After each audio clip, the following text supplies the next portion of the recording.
পশ্চিম মেদিনীপুর জেলার খড়গপুর রেশমি কোম্পানির উদ্যোগে শালবনীর বাকিবাগ গ্রাম পঞ্চায়েতের প্রাইভেট আইটিআইতে আয়োজিত হল বিশেষ জব ক্যাম্পাসিং ও জব প্রদান কর্মসূচি।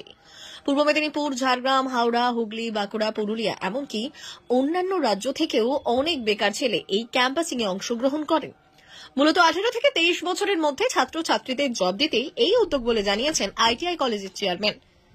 ইলেকট্রিশিয়ান, ফিটার থেকে শুরু করে বিভিন্ন রকমের জবের ডালি নিয়ে হাজির ছিলেন খড়গপুর রেশমি কোম্পানির উদ্যোক্তারা।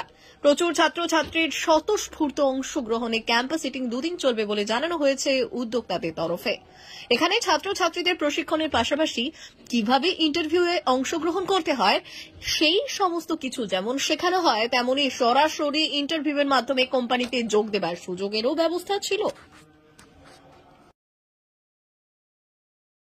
ফুল ক্যাম্পাস টাইপের আয়োজন করা হয়েছে।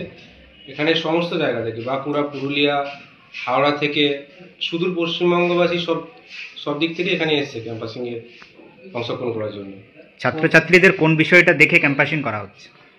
ছাত্রছাত্রীদের মেনলি এখানে যারা আইটিআই, আমাদের ফিটার, ইলেকট্রিশিয়ান এবং ওয়েল্ডার বিভিন্ন ট্রেড রয়েছে, সেখানে তাদের যারা পাস আউট হয়েছে, পাস আউট ট্রেনিং বিশেষ করে, এবং তাদের একটা ক্রাইটেরিয়া রয়েছে ডেট অফ বার্থ 23 বছরের মধ্যে সীমাবদ্ধ। যা যা ক্রাইটেরিয়া কোম্পানি কর্তৃপক্ষ আমাদের রেখেছে সেই অনুযায়ী আমাদের কলেজ কর্তৃপক্ষ 18 থেকে 23-এর মধ্যে ক্যাম্পাসিং। সেখানে কি এই শালবনী প্রাইভেট আইটি ছাত্রছাত্রীদের অগ্রাধিকার থাকছে? না, কোনো অগ্রাধিকার থাকছে না। এটা সম্পূর্ণভাবে ফুল ক্যাম্পাস ড্রাইভ। এখানে আমরা সবাইকে সমানভাবে অগ্রাধিকার রাখছি, কারোর অগ্রাধিকার থাকছে না। যারা এখানে ভালো পারফর্ম করবে সেই অনুযায়ী তারাই একমাত্র চয়েস হবে। কতজন ছাত্রছাত্রী এসেছেন এখনো পর্যন্ত? টোটাল আমাদের 400 জনের আপে রেজিস্ট্রেশন হয়েছে। তো কোম্পানির তরফ থেকে জানানো হয়েছে যে একদিনে ক্যাম্পাসিংটা আয়োজন করা সম্ভব হবে না, ওই জন্য আমাদের 2 দিন ধরে হচ্ছে।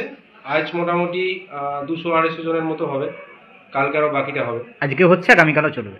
হ্যাঁ, আগামীকালও চলবে। কতটা প্রচার হয়েছে এটা নিয়ে? এটা নিয়ে তো প্রচার চলছে, কলেজ আগে থেকেই প্রচার হয়েছে, এবং এটা তো আমাদের যেখান থেকে আমাদের বিভিন্ন ট্রেনেরা এসছে সেটাতেই বোঝা যায় প্রচার কিরকম হয়েছে। বিভিন্ন জায়গা থেকে যে আমাদের শুধু এসছে সেটাতেই বোঝা যাবে। এখানে ক্যাম্পাসিং হওয়ার পর যেসব ছাত্রছাত্রীরা জব পাবেন না, তাদের ডাটাবেস নিয়ে কি আগামী দিনে তাদেরকে অগ্রাধিকার দেওয়া হবে? অবশ্যই। আমাদের শালবনী প্রাইভেট আইটিআই ক্যাম্পাসিং এর নাম এটা বরাবরই আছে। এখানে আমাদের অ্যাডমিশনের সময়ই বলা হয় যে 100% প্লেসমেন্ট দেওয়া হবে এবং 100% প্লেস করে দেওয়া। এটা অবশ্যই এবারে সেটা ডিপেন্ড করবে স্টাডির উপরে যে কীরকমভাবে